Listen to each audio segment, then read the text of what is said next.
पूर्वी खबर। रानीगंज थाना क्षेत्र के वार्ड संख्या 88 के कालीतला इलाके में बीती रात को अज्ञात चोरों ने 2 घरों में चोरी की वारदात को अंजाम दिया। इस घटना से पूरे क्षेत्र में सनसनी फैल गई है। जानकारी के अनुसार भाईफोटा के दिन जब घर के सदस्य की सुबह नींद खुली तो उन्होंने देखा कि घर का मुख्य दरवाजा बाहर से बंद है। आसपास के लोगों को सूचना दी गई, जिसके बाद लोगों ने आकर दरवाजा खोला तो देखा घर का सारा सामान बिखरा पड़ा है। सिमरन कुंडू के घर में चोरों ने करीबन 20,000 रुपए नगद और कुछ सोने के गहनों की चोरी की। কালকে কি হয়েছিল মানে আপনাদের? কাল ভোর রাতে আমরা এই রুমে থাকি। এখানে আমরা বাথরুম যাওয়ার জন্য যখন দরজা খুলতে যাই দেখি বাইরে থেকে দরজা লক করা আছে, বন্ধ করা আছে। তো আমরা কিছুতেই দরজা খুলতে পারি না। তখন আমাদের নিচে পিসি থাকেন, পিসিকে আমরা বাইরে জানলা দিয়ে ডাকি। তো উনিও বলেন যে ওনার দরজাও বাইরে থেকে লক করা আছে। তো ওই অবস্থায় লক করা, তখন আমরা বুঝতে পারি যে কিছু একটা হয়েছে, দরজা তো লক করার কথা না। তো আমরা আশেপাশে সবাইকে ডেকে তুলি, তারা এসে আমাদেরকে দরজা খুলে দেয়। আমরা বেরিয়ে দেখি আমাদের দরজার 3টে তালা ভেঙে কেটে, তারপর আমাদের আলমারি, দোতলার উপরে আলমারি সমস্ত ভেঙে, 4টে আলমারি ভেঙে যত মানে যা ক্যাশ ছিল, ক্যাশ আর অর্নামেন্টস যেটুকু ছিল সামান্য, ওগুলো সব আমার ঠাকুমার আমলের আমার মিসেসকে দেওয়া সেই সমস্ত অর্নামেন্টস গুলো সবই ওরা নিয়ে গেছে। এবং মানে টেবিলে ওখানে ওরা চেক করেছে, মানে যেগুলো ইমিটেশনের গয়না সেগুলোকে ভেঙে কেটে ওখানে চেক করে যেগুলো গোল্ড সেগুলোই শুধু নিয়ে গেছে, ওগুলো ফেলে রেখে গেছে। আর ওখানে বসে বসে বিড়িও খেয়েছে, তার টুকরো পড়ে আছে। এইভাবে অনেকক্ষণ ধরে এই ঘটনাটা হয়েছে। তারপরে আমরা ওই 3:30টার সময় যখন উঠি এবং আশেপাশে সবাইকে ডাকি, তখন হয়তো ওরা জানতে পারে।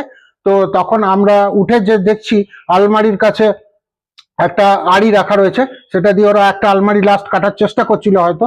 তখন আমাদের আওয়াজ টাওয়াজ পেয়ে হয়তো ওরা পালিয়ে গেছে। তো এই ঘটনা হয়েছে। এখন মোটামুটি কত জিনিসপত্র গেছে? মোটামুটি ক্যাশ ওই 20,000-এর কাছাকাছি, 20,000 মতন।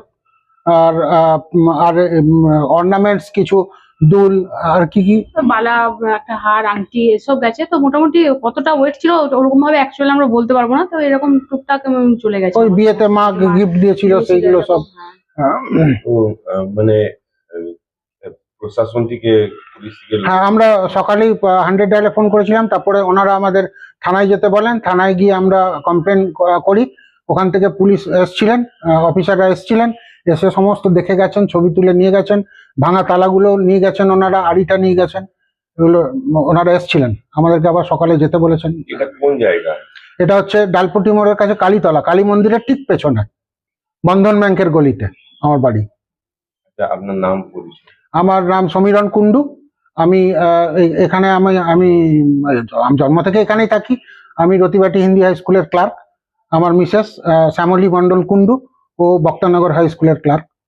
কিন্তু এরকম কাণ্ড ঘটছে বলে আমরা খুব মানে নিরাপত্তাহীনতায় ভুগছি। এরকম যদি হয়, এতদিন ধরে মানে আছি, কি কোনোদিন এরকম ঘটনা ঘটেনি, হঠাৎ করে এরকম ঘটনা ঘটাতে আমরা একটু ভয়ই আছি সবাই।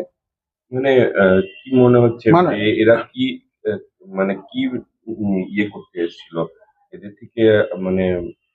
মানে দিনের মানে জন্ম থেকে আমার একটা বিশ্বাস ছিল যে এই জায়গায় আমাদের এই ধরনের চুরি হওয়ার সম্ভাবনা একদমই নেই, কারণ একদম লোকালয়ের মধ্যে আমরা ভীষণ সেফ মনে করতাম।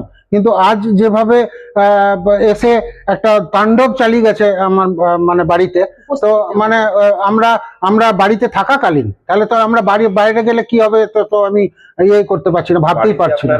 पास के चौधरी निवास में भी चोरों को कीमती सामान तो नहीं मिला, लेकिन घर में रखे पैंट के पॉकेट से लगभग 10,000 रुपए लेकर फरार हो गए।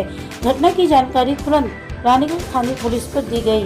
छानबीन शुरू कर दी गई है। स्थानीय लोगों का कहना है कि इस क्षेत्र में इस तरह की घटना पहली बार घटी है, जिससे इलाके के लोग दहशत में हैं। पुलिस ने बताया कि मामले की छानबीन चल रही है, जल्दी चोरों को पकड़कर सामान बरामद कर लिया जाएगा। आइए जानते हैं आगे की जानकारी। কি হয়েছে মানে আপনাদের এখানে আশেপাশে শুনছি চুরি? আমার পাশে প্রথম আমার পাশের ঘরে চুরি হয়েছে। তারপরে আমাদের এখান থেকে রেলিংটা খুলে পড়ে আমাদের রুমটা সার্চ করেছে। রুমে আমাদের বিশেষ কিছু যায়নি, ওখানে গেছে। আর এই দরজাটা বন্ধ ছিল, এইটা খুলে পড়ে ওরা ঢুকেছে। মানে হ্যাঁ। কি ওরা কজন এসেছিল কিছু বুঝতে না পেরেছেন? কিছু বুঝতে পারি, আমরা তো ঘুমোচ্ছি, আমরা তো জানি না কোন দিকে ঢুকলো না কি হলো। এটা দেখলাম খোলা ছিল, দিয়ে ওরা ঢুকে গেছে, ঢুকে আপনার যা করার করে গেছে ওরা। মোটামুটি কি কি নিয়ে গেছে একটু জানাবেন? ক্যাশ নিয়ে গেছে আমার এখান থেকে, আর বেশি কিছু নিয়ে যায়নি। ক্যাশটা ছিল, ক্যাশটা নিয়ে গেছে। ও 2-5 হাজার টাকা পকেটে ছিল, ওর পকেটে প্যান্টের পকেটে ছিল। প্যান্টটাও ভালো করে সার্চ করেছে, আলমারিগুলো খুলে দেখেছে, কিছু পায়নি। সব ভিতরে এরা ঘুমোচ্ছিল, আমার ছেলে আর বৌমারা, ওরা বুঝতে পারেনি। তো ওরা কোন দিক থেকে পালিয়েছে? ওরা এই দিক দিয়ে পালিয়েছে, যে দিক দিয়ে এলো সেই দিক দিয়ে পালিয়েছে। গেটটা কিন্তু বন্ধ ছিল। মানে কোনো তালা ফালা কাটেনি? না, আমার কোনো তালা ফালা কাটেনি। পাশের ঘরের ও তালা ফালা কেটে সব নিয়ে চলে গেছে। পুলিশ থেকে লোক এসেছিল, প্রশাসন থেকে? পুলিশ থেকে এসেছিল, পুলিশ দেখে গেছে ওরা। মানে কি আমরা এখন ভয় ভক্তি আছে আমাদের ভাই, নিরাপত্তার জন্য আমরা ভুগছি। আমরা যদি এই টাউনের ভিতরে যদি এরকম ঘটনা ঘটে তাহলে আর কি বলা যায়। এগুলো মতলব ঘরের লোক ছিল পুরো আপনাদের? ঘরের লোক সব ঘুমোচ্ছে, নিজে নিজে সব রুমে ঘুমোচ্ছে। আমাদের তো রুমগুলো বেশি আছে, যার জন্য বৌমারা পেছনে চলে যায়, সামনে এটা কোন জায়গা? এটা হচ্ছে আপনার খারছুলি, কালীতলা, নিয়ার কালীতলা। আপনার নাম আর পরিচয়? उमेश चौधरी। अब तक के लिए बस इतना ही, फिर मिलेंगे अगली खबर में। ऐसी और भी खबरों के लिए बने रहें हमारे साथ, देखते रहे हमारे चैनल को लाइक शेयर सब्सक्राइब करना ना भूलें और बेल आइकन को दबाना ना भूलें और देखते रहें पूर्वी खबर। पूर्वी खबर, नजर सब पर।